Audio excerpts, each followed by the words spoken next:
भगवान शिव की कृपा प्राप्त करने एवं जीवन में आने वाले समस्त कष्टों के निवारण के लिए प्रदोष व्रत किया जाता है। आइए सुनते हैं प्रदोष व्रत की कथा।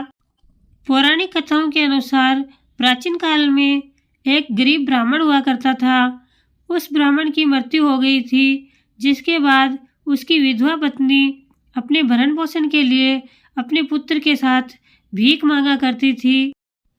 एक दिन ब्राह्मण की पत्नी की मुलाकात विदर्भ देश के राजकुमार से हुई, जो कि अपने पिता की मृत्यु के बाद दर दर भटकने लगा था।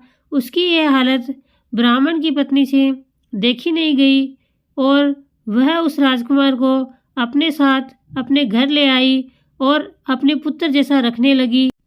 एक दिन ब्राह्मण की पत्नी अपने दोनों पुत्रों को लेकर सांडिल्य ऋषि के आश्रम में गई।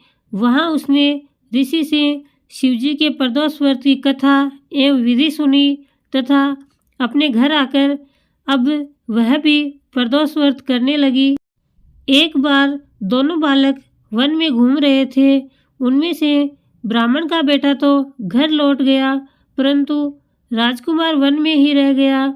उस राजकुमार ने गंधर्व कन्याओं को क्रीड़ा करते हुए देखा तो उनसे बातें करने लगा।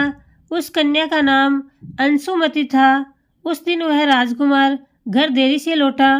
अगले दिन राजकुमार फिर उसी जगह पहुंचा जहां अंशुमति अपने माता पिता से बात कर रही थी। तभी अंशुमति के माता पिता ने उस राजकुमार को पहचान लिया तथा उससे कहा कि आप तो विदर्भ नगर के राजकुमार हो ना, आपका नाम धर्मगुप्त क्यों है।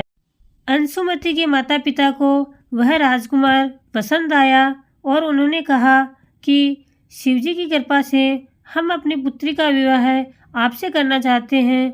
क्या आप इस विवाह के लिए तैयार हैं? राजकुमार ने अपनी स्वीकृति दे दी तो उन दोनों का विवाह संपन्न हुआ। उसके पश्चात राजकुमार ने गंधर्व की विशाल सेना के साथ विदर्भ पर हमला किया और घमसान युद्ध कर विजय प्राप्त की तथा पत्नी के साथ राज्य करने लगा। वहां उस महल में वह ब्राह्मणी की पत्नी और पुत्र का आदर के साथ सत्कार किया तथा साथ रखने लगा। ब्राह्मणी की पत्नी तथा पुत्र के सभी दुख व गरीबी दूर हो गई और वे सुख से अपना जीवन व्यतीत करने लगे। एक दिन अंशुमति ने राजकुमार से ब्राह्मण की पत्नी व बेटे को रखने का कारण पूछा। तब राजकुमार ने अंशुमति को अपने जीवन की पूरी बात बताई और साथ ही प्रदोष व्रत का महत्व, विधि और व्रत से प्राप्त फल से भी अवगत कराया।